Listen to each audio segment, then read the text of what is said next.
Hey guys, welcome. Musky Road Rules Podcast, episode number 264. Guys, thanks for listening. Thanks for telling a friend.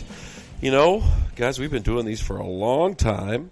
And, we want you to keep talking about us. You can find us on all major podcast platforms, from Apple Play. You can find us on iTunes, Spotify, all the places out there. So make sure you hit the subscribe button by searching Musky Road Rules Podcast, Musky with a Y. And we'll come to your phone every week. So, guys, tonight's podcast is brought to you by the Ohio Musky Show. Guys, it's getting that time of year again. We just finished the Chicago show this weekend. It was a pretty good turnout. It wasn't terrible, not a lot of snow, just some cold weather, so it wasn't really, really bad. But come up to Columbus this weekend. It's there in Hilliard, Ohio, a little suburb of Columbus, and check out the Ohio Muskie Show. You're going to find a lot of stuff that you may not have seen at the Chicago event. Go to ohiomuskieWithAY.show.com. We're going to start on Friday at 2 o'clock at the McCoy Center in Hilliard, Ohio. Make sure you check it out. Follow our social media, and I think you're going to enjoy it. Also, send us a text. We love getting texts, especially if it's talking bad about Tony. I prefer those texts myself. It's 606-776-6570. Again, it's the Lunge and Lures text line. Make sure you check out Lunge and Lures, guys. You can go to their website at lungeandlures.com. They've got all kinds of custom colors that you're finding at the shows this year. They've got some pretty great ones, and they're the makers of the 22 short, 22 long, 22 SS, the big 50 cal, plus the lunge and tail, the original lunge and tail spinner, the Nutbuster spinner baits, DC9, DC10, and the Alley Cat series of baits with the Stray Cat and the Little LP. Guys, I'm about out of breath. Whew, that was a long one. So, guys, make sure you check that out. And again, text us 606-776-6570. All right, guys, on the phone right now, I got some new guys I haven't had on before. And I actually met them at the Chicago show this weekend. I've got Kurt from Musky Meds. I got John from Musky Addicts. And Tim from Sukharn Baits. So, guys, how we doing? Doing good. We're doing good. Good. Yeah, can't complain. Well, recuperating from the drive. Yeah, that I'm telling you. So, how far a drive? Let's go through here. Kurt, how far was it for you? It's probably a little over 3 hours, probably 3:15. Yeah. Hey, Kurt, are you on your truck or are you on your phone? I'm on my truck. You want me to turn that off? Yeah. Can you just go onto your phone? Yeah, give me just a second. Yep, no problem. John, how about you? I was about 6 hours, give or take, just on the west side of the Twin Cities. Yeah, I was 7. It was 7 hours. I got home just before midnight in Kentucky. Tim, what about you? Yeah, we got about 6 to the Twin Cities and then another 4 up to Bemidji, so I stayed another night at the hotel after we kind of dropped the trailer off and things like that. So it's a jaunt for me. Yeah, 10 hours. That's a good little drive. Kurt, did you get hooked up there? Yeah, I believe I'm all set. Oh, that's way better. Yeah, I was getting an echo. Does that sound better to you guys? Yep. Sounds good. Yeah, that sounds. I was getting a little bit of an echo there. And Kurt, what did you say yours was? About 3:15. About 3:15. Shit, that's what I'm calling a drive right there. That'd be nice. That's what I got this weekend to Columbus. I'm looking forward to it. The only problem is when I'm done, I'm going back to the Northwest Angle, so I got a nice casual 18 to do. So that'll be a nice leisurely drive, probably through some kind of blizzard. I'm sure. And I wouldn't doubt that. That's just this time of year. So, well, let's talk about baits, guys. Kurt, you said this was the first year that you were at the Musky Show? Yep, this is my first show, yes. And now your baits, you've got a dive and rise pool bait. Is that the only bait you're making now currently? So I make that one, and in the last probably 2 years, I started making a topwater, so a walk the dog bait. Okay.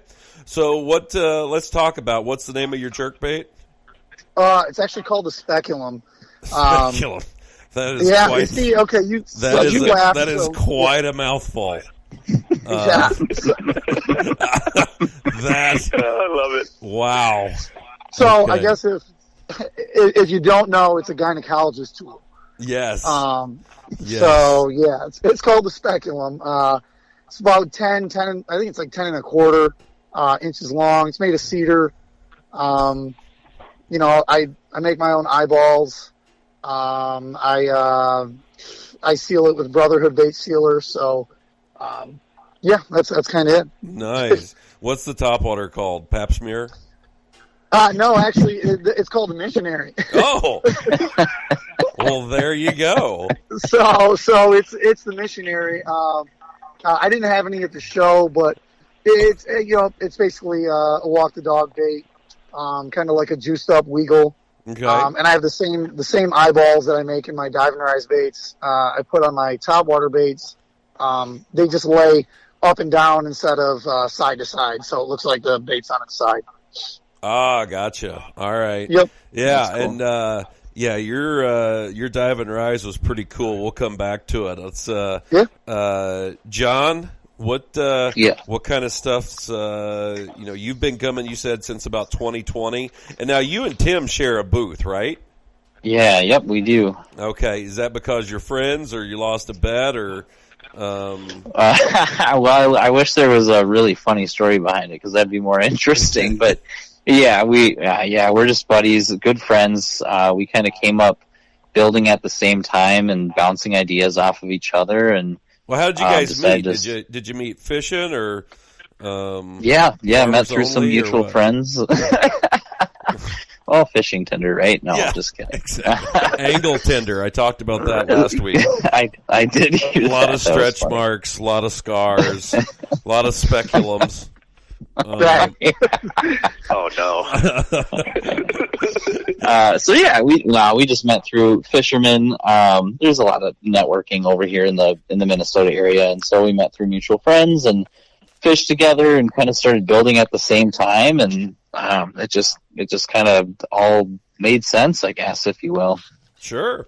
No, I get it. What so John, on your baits, what is like your, I won't say your favorite bait, because that's, every bait you make you like, but what's the bait that you think is your most successful, or the one that you're the most proud of? Sure. Well, the barn burner lit it up pretty good last year, so I think I would have to say that one's the most successful. The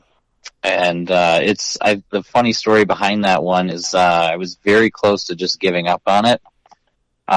It was one of the first baits that I came up with. I was looking back through my stuff, and I had started working on it, I think, back in 2018, maybe early 2019, and got some early prototypes out there, and nothing was really happening. And I put it on the shelf, didn't think much of it for a while, and I ended up having a really kind of weird dream about the bait, about like, well, just flip the blades around and put the big blade in front and the small blade in the back. And I was like, oh, okay, I'll try it. And sure enough, that's what it was. That's what it needed. Nice. Yeah, so it's kind of, I don't know, kind of a crazy story, I guess, but that one's been great, and very excited to see what happens with it moving forward, because it was pretty awesome last year. Now, are you are you in the Bemidji area? I'm not. No, I'm about 10 to 15 from Grays Bay, landing on Minnetonka. Gotcha. So just west Metro. Okay, you're saying weird dream. I was thinking peyote and the Indian reservation up there. I tell you what, I had one of the best nights I've had at Bemidji Walmart at 2 a.m. I had never seen so many kids without shoes on and just screaming. A lot of natives. It was one of the best people watching experiences I've ever had. But I'll ask that about Tim. That barn burner, yeah, I seen that bait. I went over there because I've been actually making that same thing now for a couple years, except I did the blades different. We talked about it, and so I'm excited. That's going to be cool. I'm sure I haven't thrown yours, but I'm sure it vibrates and wiggles and giggles, and and does all that stuff. Why did you put the? Let me ask you this: why did you joint the wire? So it's really interesting. I didn't want any pressure on the back blade from the front blade, if Sure. you will. And so I wanted them to totally spin independently. And what ended up, I didn't plan this out, but what ended up happening is they can kind of wobble at their own rate, if you will. And so the wobble of the front does weird stuff to the wobble in the back, and the blades clang off of each other. Nice. It's a really rowdy bait. It feels very different. So it's pretty crazy, I guess. Yeah, no, I need to. I was hoping you would quit paying attention at the show, and I would grab one and walk away, but you have security. That's a pretty cool lure. I do remember seeing that. Tim, now you are with Sukharn Baits, and what the fuck is a Sukharn? So, a Sukharn is kind of like, I guess you just call it a mentality, but it is short for sucker Speculum? harness. No. Yeah. It is a Native American speculum, is what it is. That was the original name for it. That's right. But then it got really hard to say, so they decided to change it to speculum. I get it. I know how these things work. Yeah, man. So it all kind of started with, I used to make my own like live bait rigs, and my buddy would always be like, you got your harness? Yeah. Where's the harns? And so it turned into just kind of like a Sukharn thing. If I had a buddy like that, I'd have to punch him right in the head. That would get old. That would get old really fast. He'd always call or text me and say, you got your shit ready? You got your line on your line? You got your line on your pole? And it's just awesome. Well, of course, I'm ready to go fishing. Yeah. So, all right. So you got Sukharn Baits. So what is your, I remember seeing some of them there. I don't know what the answer is going to be, but what is the one that you're, again, just like I asked John there, what is the one that you're the most proud of? So I think I'm most proud of the new urethane and foam composite flap tail that I'm doing this year. It's the rattle flap. It's about a 7-inch flap tail bait. And it's got more of a smaller profile, I'd say, than like the bigger wood ones, considering that the rear of the bait is just a line through with 2 brass tubes on it. Mm-hmm. And I was making wood, and I still do make wood flap tails, but I really wanted to dial in how to make it more consistent and readily available for the market. So I kind of figured out how to mold the product, and then I figured out how to mold the rattle chamber in there, and here we are in it. Did you? Are you pouring these?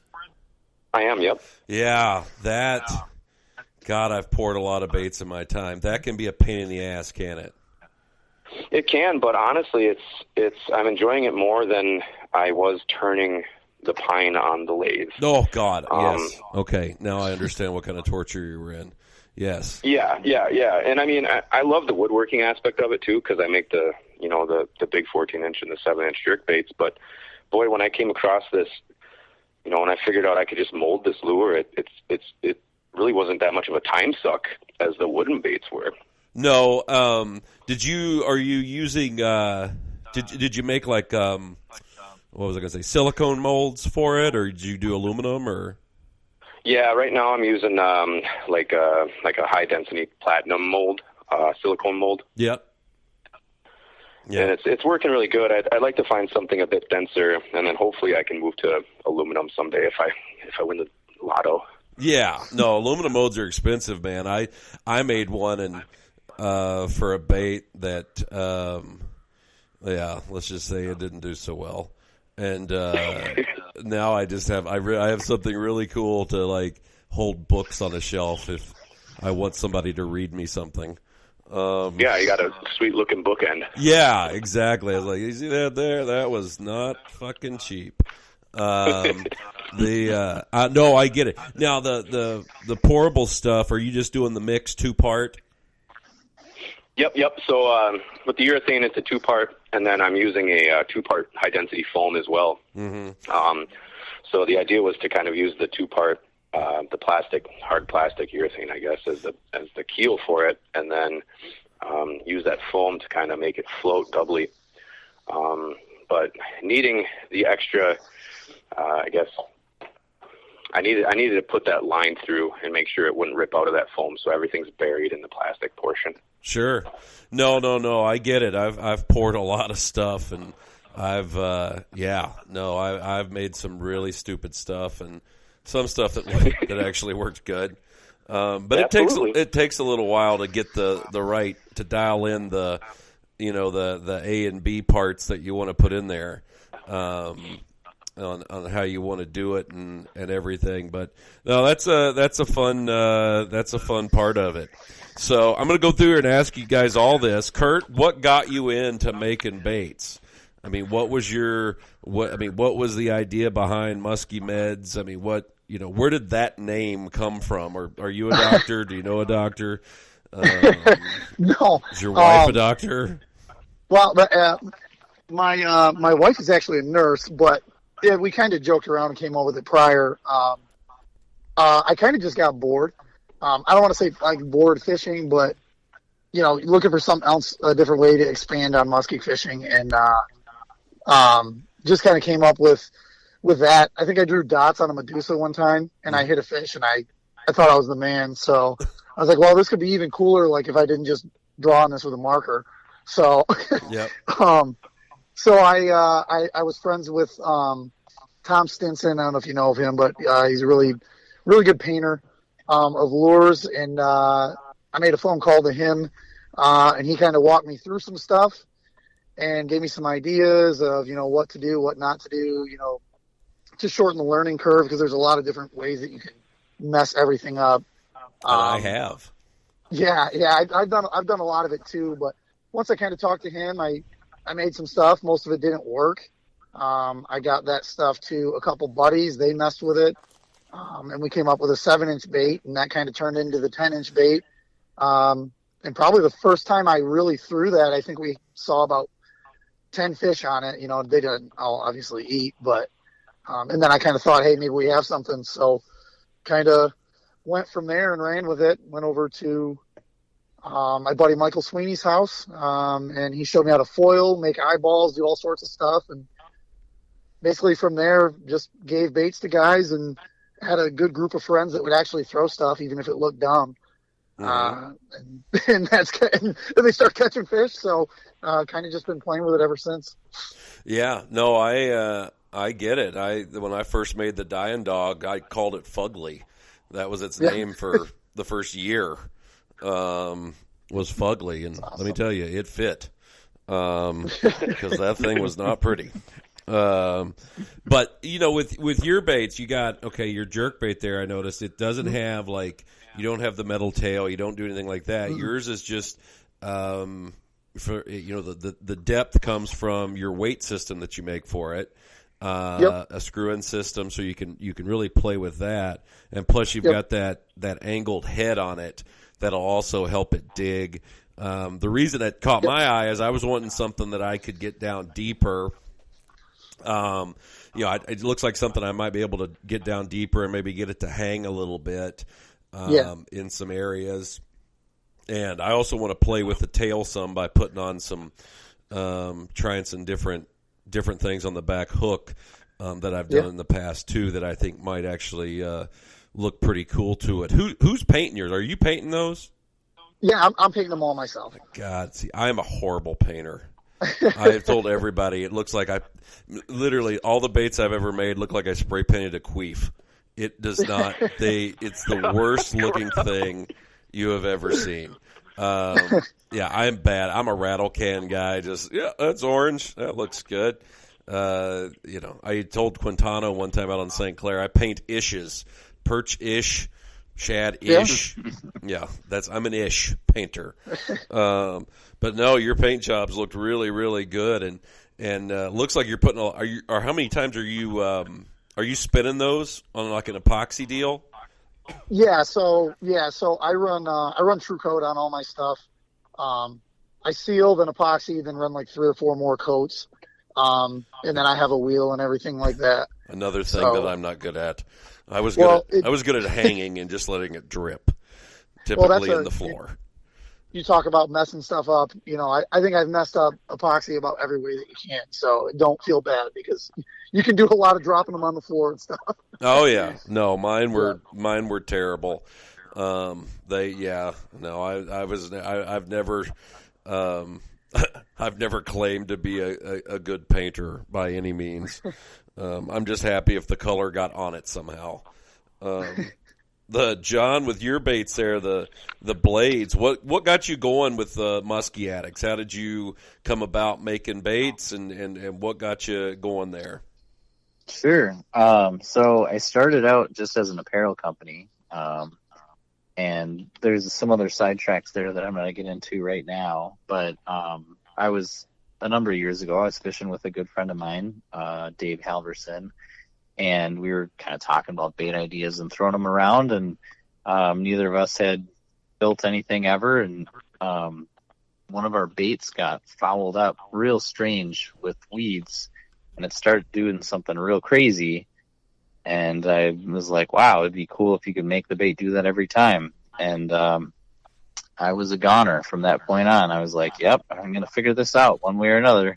There you go. And so it's been a journey. I started with wood, and then from there I started making wire baits with tinsel and the blades, and I've dabbled in rubber baits as well. So I was just kind of all over the board, learning it all and trying to figure it out and figure out where I fit in with all this stuff. But yeah, the blades, what is so fun and interesting is playing with, I guess, like the different hydrodynamics and trying to make them do something a little bit different than, I guess, what we're used to seeing them do. And so that's hydrodynamics. I guarantee you that's the first time that word's been used on this show. What are we talking about there? So just like the vortex that comes off of those blades, right? And just like, how does a blade push water, and then what happens behind it when that happens? And so that idea is very interesting to me, and so I have tried playing with a lot of different ways to make them do different things, make them just give it something a little different, right? And so that's I guess what gets me going with that. Sure. I had a buddy one time, and he described a bucktail as a blade followed by a big ball of fuck. Is the way he described it. So kind of like the same way you are, only a little more eloquently. He's also a guy that I wouldn't be surprised if I got news he died in a motel shootout. It would also not surprise me at all. The rubber stuff. Now I seen some of your rubber stuff, and I kind of dug that. You had a kind of a, I don't know, how would you describe the shad-tailed thing I bought? It was like a big egg head. Flat, it's like a swim bait with some shoulders or something. It's almost like tadpole-ish. I don't know quite. Exactly. It looks like, what was the thing Mesa Comer threw there for a while? I don't know. It was Bob, so it was really goddamn stupid. What was it? What was that thing? It was a topwater. Well, it looked like a moss boss. Is that what it was? A really big moss boss. With a hook, you'd have to have like an axe grinder on to sharpen. Nice. Yeah, but that's kind of what yours is, except it's got the big paddle tail on the back. So I'm interested in that. I bought a few of those because I wanted to play around with those and see how they would do with weight and kind of a jerkbait style. Sure. Is what I was curious. How did has the rubber stuff or the soft plastic stuff done much for you? Yeah. Last year, the frog that I make, it's like a hardhead frog. And that did pretty well. It always, for me, and I guess for the people that use it, seems to really turn on like mid to late September and all the way through October. It gets really, really good. I seen that. It's basically a diamond shaped head with twin tails out the back. Yeah, that's right. And is that a surface bait? No, it goes down deep. It's a heavy head. It's a deep diving frog. It drops fast. Yep. So Well, it's got a what really. the fuck was I looking at? I thought I seen one that was on the surface. Well, I did have a surface one there too. Yeah, that was a surface bait that looks like a frog, but this is like a submergible frog, I guess. It's just a big rubber body with a big hard head. Gotcha. And yeah, it goes down deep. Okay, nice. All right. Yeah, I was thinking the one that was a surface bait. I didn't know you had a deeper one. Well, that's cool. Yeah, you had all kinds of stuff over there. And it's nice to see some of the newer stuff coming out. Are you doing all the deal with yours, painting, putting them together, all that stuff? Yeah, it's a one-man band, Yeah. so I do it all. I get it. You need to have children so you can create your own workforce. They're starting to help me come up with patterns. Good. So that's good. Good. Yep. It's all, you just tell them every day's Easter and just let them get in there and color away. Well, all right. What about you, Tim? How's Sukharn Incorporated? How'd that come about? So I just started making big ass marabou stuff to start. I was making this thing I called the gnarly spinnerbait. That was a big marabou tie, like a safety pin spinner that we could hook up to a giant treble hook harness, or you could attach that to like Rebel rubber baits and things like that. And then it kind of just morphed from there, being that there's a lot of bucktail and marabou builders, and so I wanted to really make myself stand out. And so I started playing more with wood, and then I started teaching myself how to figure out how to make those wood baits into, plastic baits and have the same sort of action, and it's kind of just morphed from there. But what got you started, and why did you say I want to make baits? What was there an idea? Was there just I'm broke, I got to start making these myself? What's the deal? Because I'm the latter.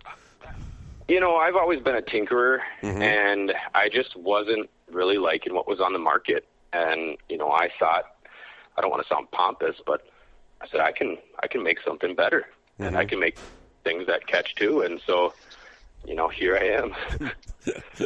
There you go. Well, what the jerk bait that you're making? What do you call that one? That one is the harpy. The harpy? Yep, the harpy. Okay, where did that name come from? So that's the sword that killed Medusa. And see, they say you don't learn anything on this. See? Yes. I learned something. Yes. That's right. Hydrodynamics and a little bit of mythology. Here you go. And speculums. This is an educational deal tonight. I'm so excited. I'm glad I'm writing this down. So you've got the harpy there, and I was kind of looking at that, and that was cool. You were explaining it to me in the booth that it sank. You've got a bigger and a smaller version. For sure. So the 7-inch, they're both sinking versions, sinking jerk baits, and the 7-inch is its smaller profile. Both will have like a crankbait kind of pull on a straight retrieve, but then they do some really weird stuff in the water when you're pulling them. So I fill them with that foam. So all the lead holes get filled with foam, and so that gives it some intensity and it makes it want to do that really weird belly roll. And that's kind of what I was focusing on this year was when it stops, what does it do? When you pull it, what does it do? And then, the options are kind of endless, so I just stuck there. So I ended up something really nice. So those baits, how do they sink? They sink nose down? Is it a level sink, or how does that work? They're sinking. It's kind of about a 45-degree angle nose down. Okay. And then that's what imparts that shimmy is when you're pulling on it. It wants to pull that tail down, and then that dive tail kind of stops it and creates that turbulence pulling through the water. Yeah. Yeah, sorry, I got a text. I just got a text here, and I'm trying to figure out who it's from. It's from Matt Gunkel, Musky Lungin Lures. Sorry, I can't read and talk at the same time. I'm very stupid. Oh, good. I can barely talk, so that's just fine. No, he's saying he'll be Thursday at the Ohio Musky Show. But no, that's cool. I need to get one of those because it sounds like a bait that I would like. The more and more I fish, the deeper I want to fish, and so I do like deeper stuff. And I'm always curious about certain jerk baits and everything. What did it? So you're talking about? Oh, excuse me. Belly roll. Does it? I mean, does it like? So when you pull it, do you get the shimmer? Do you get that like almost like a twitch of a crankbait? Yeah. So on a straight retrieve, you're getting a twitch of a crankbait and kind of like the shimmer, like you mentioned. But on those harder pulls, it's turning that belly upside down and really flashing and turning. Okay. All right. Well, that's pretty cool. What, Kurt? I'll go back to you here. Mm-hmm. What is on your baits? If you had to pick one of your baits, which would you pick and what color and why? I would Sophie's pick choice. You got to pick one of your kids. God damn it! I don't have kids, so I'm good. I got dogs. I would pick if I had to take one anywhere. Probably just that 10-inch speculum in either yellow perch or walleye, to be honest with you. Yeah. Like you had mentioned, it's super versatile. You can do a lot with it. You can fish it shallow. You can fish it deep. It's got roll. You can play with the hang time. I know you were talking about trying to get it real deep. You can run different hooks, and it kind of makes it do different things. Sure. But that would definitely be it. I mean, I throw that bait from the Upper Peninsula to Michigan to Ohio, Indiana, all over the place, and all different bodies of water. I haven't found anywhere where it doesn't work yet. So you can kind of pretty much use it to do everything. Yeah, I grabbed the walleye colored one too that you had just because I thought it was a cool pattern, and then you painted one you said for me in chartreuse and black polka dot, which we'll see. I might have to pick up one of those too. That's a great. It's the dumbest pattern in the world, but the fish do like it for some reason, and it's worked. That's a color pattern that's worked all over the place too. But well, good. So you're the walleye and the speculum. That's what I figured you were going to say, but I was just curious. Yeah. John, what about you? With all your babies there, what's the one that you most like, and with the color pattern and stuff?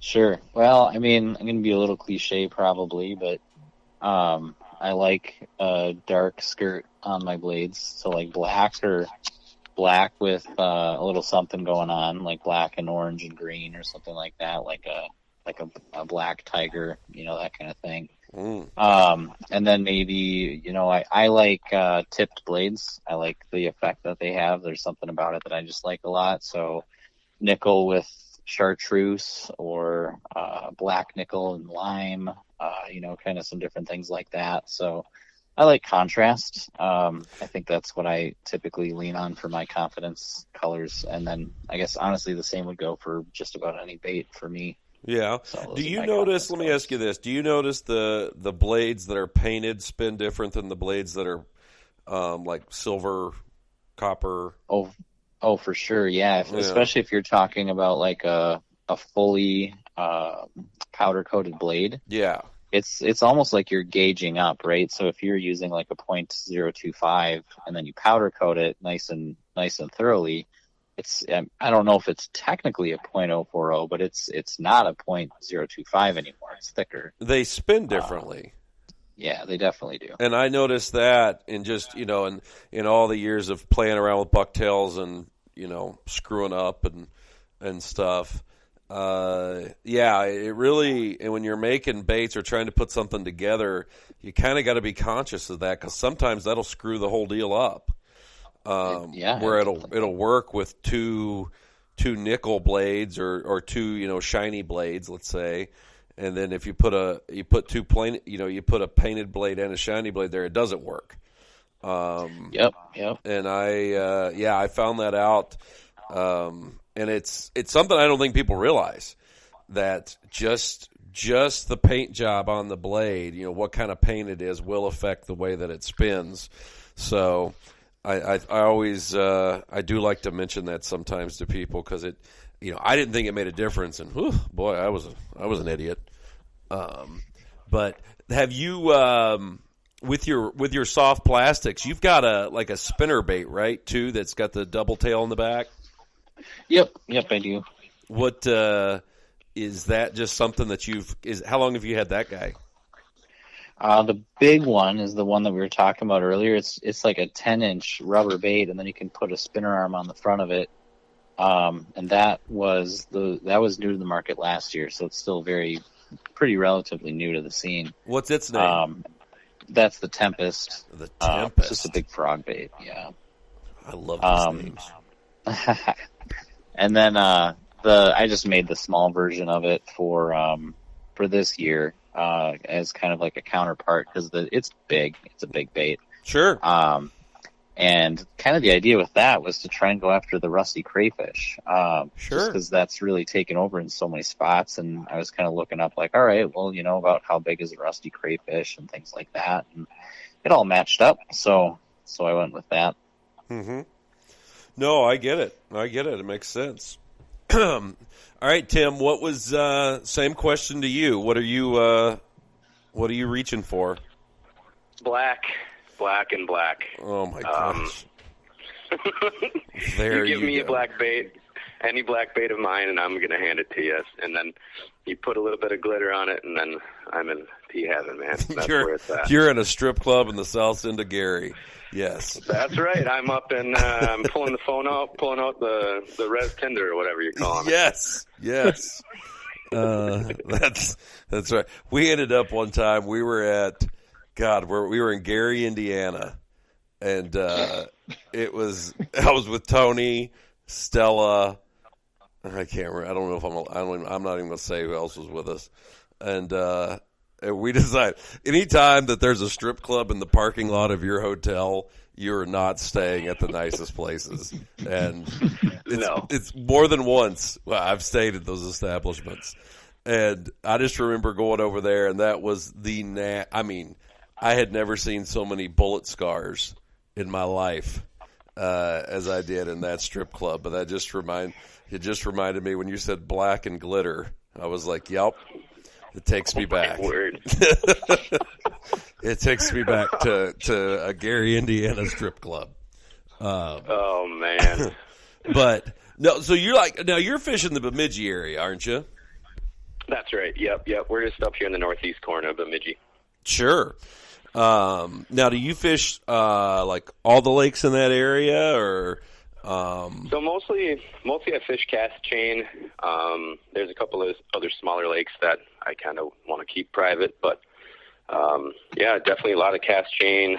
Big lake, that's kind of a community spot. Sure. I've been looking a lot at Bemidji for night fishing. Yeah, it's mostly this cast chain is where I've been sticking a lot of the fish. Yeah. How is Bemidji? And it's still got I know there's still some giant fish there, but how's the population doing in there? So what I've heard is that you're gonna find less fish, but bigger fish. Sure.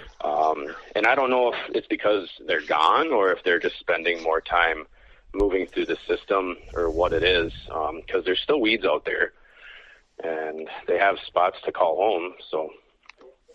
Yeah, I remember when that lake was really starting to come on, and it makes me wonder if those fish are still there like they used to be, or did it age itself out? Sometimes those fisheries like that, those stocked ones, they get if they don't continue to get stocked, it can really, really hurt them.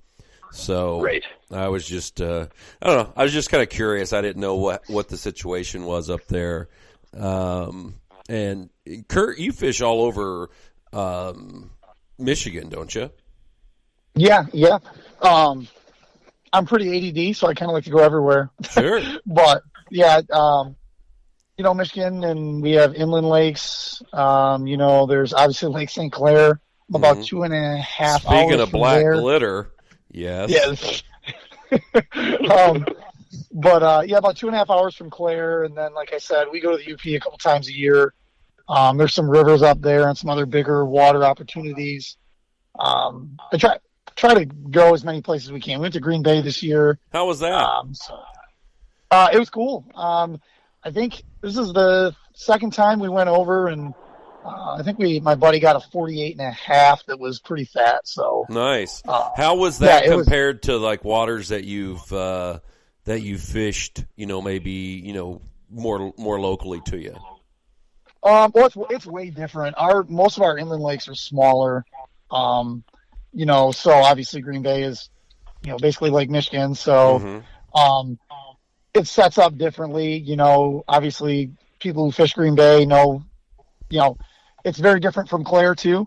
Similar but different. I guess, there's more structure and more opportunities there. But, our inland stuff is a lot more weed lines, break lines. There's some suspended fish and open water opportunities, but not compared to like something like Indiana, it's not like that. So sure. No, I've never. Well, I have fished Green Bay, but I haven't. I've never actually been out on the bay. I fished some of the bay, small bays off the bay, but never really out on it. And it seems like the watercolor out there can really change. I'm sure a lot of that's dictated by wind and stuff. For the most part, but yeah, well, that's pretty cool. John, what about you? Are you a Metro guy? Yeah, I do, especially just for like getting out for a quick 4 to 6 hours or whatever. I'll just poke over to one of the West Metro lakes here. That's close enough. And whenever I can, I get up to the Mille Lacs area and bang my head on that wall. I was going to say, just do yourself a favor, just put your head down and just run right into a cliff. Yep, exactly. That's and then get mad described fishing, and then get mad at the cliff. That's how I describe Mille Lacs fishing. Yeah, it's very accurate. How's that been for you? How's Mille Lacs been treating you? I haven't been there in many years. I got PTSD from there. Yeah, well, we both, I suppose. It's rough. It's a rough place to go. I don't think there's any way else around it. Some people, they just hit it right, or they're really in tune with the fish movements, the bait movements, and they got something going on. And people who have that going on are extremely secretive about it, and that makes sense why you would be for sure. But the good news about Mille Lacs, I would say, is that I think there's some good recruitment coming with kind of a size range of maybe high 30s to low 40s fish. Sure. Starting to hear... Somebody's mixing a drink. Sorry about that. Sure. It's 5 o'clock almost here. No, I'm just laughing. I'm drinking really shitty coffee, so that's good stuff. So what about Mille Lacs? Oh, I think there's some good recruitment coming up there. It'll be interesting to see what it holds. It's a challenging fishery no matter what, whether it's chock full of muskies or not. It can be challenging, especially when the wind gets going. But, that's where just knowing what it holds and the potential there and some of the things that I have seen on that lake, it's within range, so I can't write it off. Sure. No, I get it. Kurt, what's the biggest fish you've heard of caught on your bait? I believe it's 45, 46. Okay. I know I have a very close buddy who lost a big one this year. And I know of another guy who I sent one to, on some world-class fishery water, and he said there was a mega tanker that missed. So very close, but not there yet. Nice. Yeah. What about, John? What about you? I think the biggest I know of was on the barn burner, and it was a 52.5. Nice. That's a dandy fish. Where was that one from?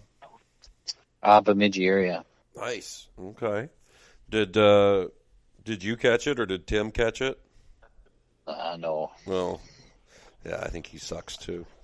Tim, what about? What a lead-in. Tim, what about you? What about you?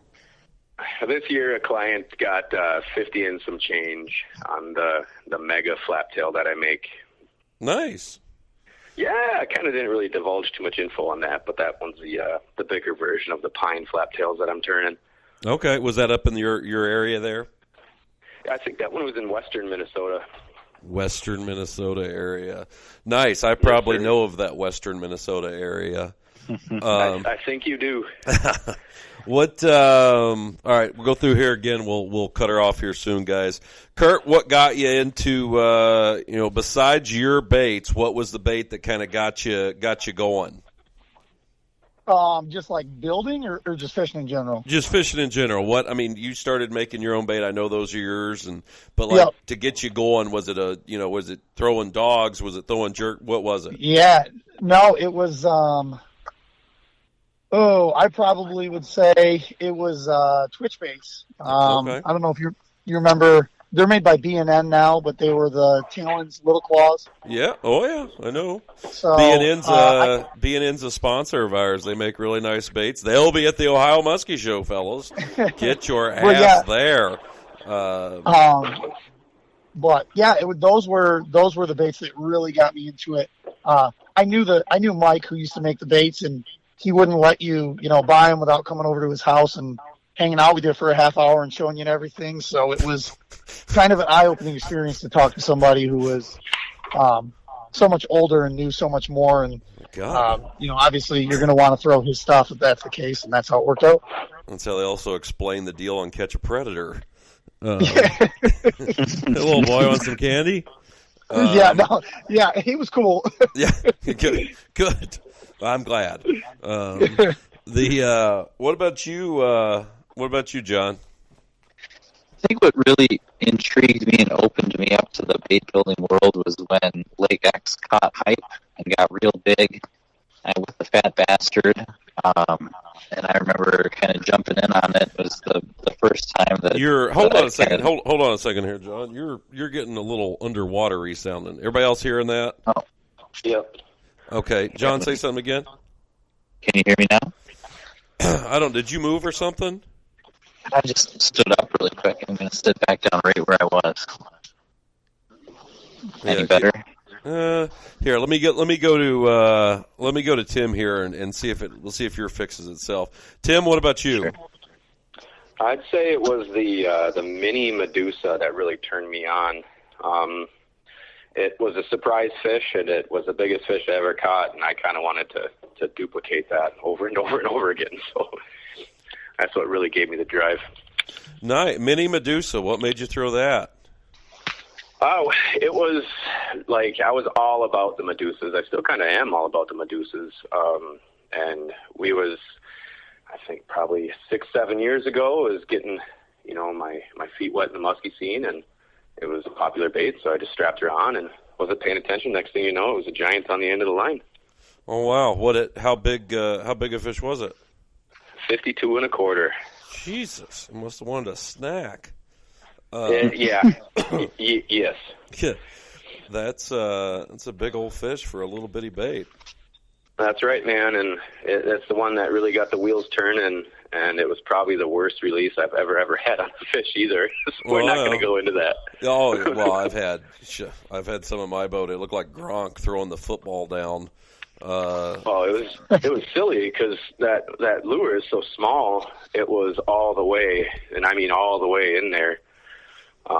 And not knowing what I know now with correct tools and release stuff like that, it's like, geez, I wish I had my shit together. Yeah, no, I get it, man. Shit happens. I know how it goes. That's right. John, are you back? Are you still underwater? Have I reemerged? Am I outside? No, you're super weird. How about you? I tell you what, can you hang up and then just call? I'll call you right back. Yeah, let's try it. All right, let's try that. Go ahead and hang up for me, and I'll call you back. All right, I think he hung up. Everybody else still here? Yep. So that's John. So let's do this again. Yeah, we'll be done here in just a little, but I'm sure everybody listening is probably super excited. There we go. Let's see if I can get him. We'll see if this is better. Hello. Oh, my God, so much better. Oh, thank goodness. All right, let me get you over here with the guys quick. Are you still there, John? I'm here. Can you hear me? Oh my God! It sounded like you were like being. It sounded like you had been waterboarded. It did not sound good. So what were you saying? It was something about the Lake X. Yeah, so like when the Lake X Fat Bastard caught hype and got big, I was just intrigued with it and jumped into it, grabbed a couple at the Minnesota show, and proceeded to catch a lot of fish on that bait and see tons of fish, and it just kind of opened my mind up to like, wow, like a concept, like building a concept that's new or just a little bit different can really move fish and have a reaction. And that's where I was like, well, it's really cool. Yeah. No, I get it. Sometimes it's just the, just the littlest thing, can do it. I remember when the Bulldogs came out and how that was. And I can remember back when my first sports show was in 95. You guys weren't born. Which is really nice. And, I remember everybody walking by Musky Innovation booth would just laugh. I mean, they didn't sell shit when they started, and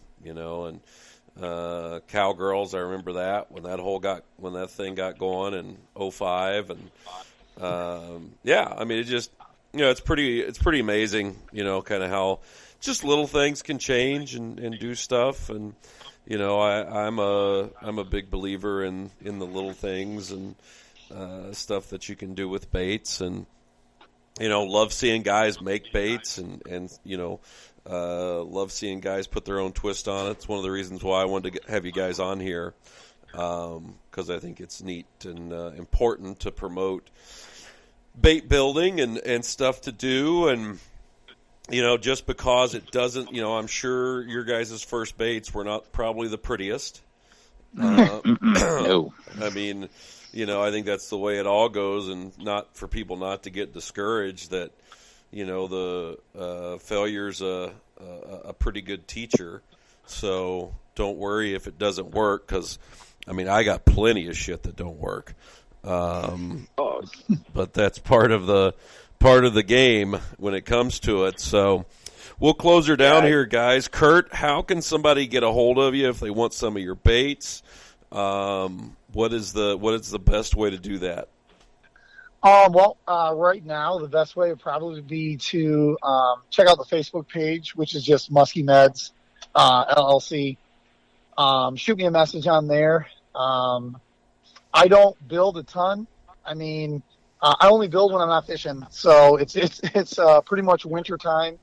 And what I get done is what I get done. And guys get a hold of me and they want to ask me to do something. Usually it comes a little bit later, but I don't forget. I always try to get people when they ask. So sure, just get a hold of me on Facebook Messenger, and usually we work it out.